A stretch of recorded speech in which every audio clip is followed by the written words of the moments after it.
మీరు ఊరు దాటొద్దండి. ప్రతి ఇల్లు ఇంకా 2 సార్లు తిరిగేదానికి అవకాశం ఉంది. అందరినీ కలవండి.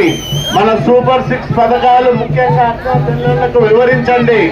వాళ్ళ అభిమానాన్ని పొందండి. ఈ రోజు నా అక్క చెల్లెలు చూస్తూ ఉంటే అన్నా నువ్వే గెలవాలి, రాయదుర్గానికి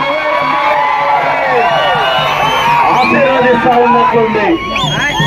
నిజంగా నమ్మి నా వెంట నడుస్తున్నందుకు మీ అందరికీ చేతులెత్తి మరొకసారి నమస్కారాలు తెలియజేసుకుంటా ఉన్నా.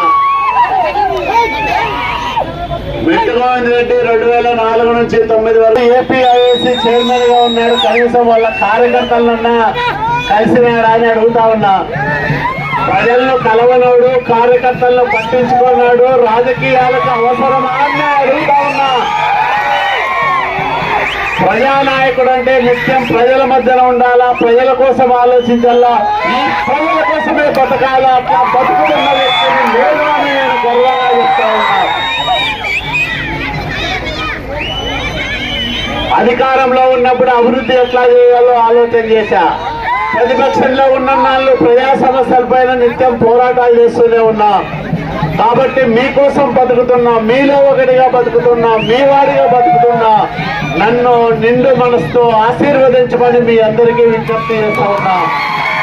చంద్రబాబు నాయుడు గారు ఉన్నప్పుడు ధరలు అదుపులో ఉండేటివి. ఉప్పు, పప్పు, చింతపండు, మిరపకాయలు, బెల్లం. ఇప్పుడు రేట్లు విపరీతంగా పెరిగినాయి. 5 రెట్లు 6 రెట్లు పెరిగినాయి. మంచి నూనె అయితే 80 రూపాయలు ఉండేది,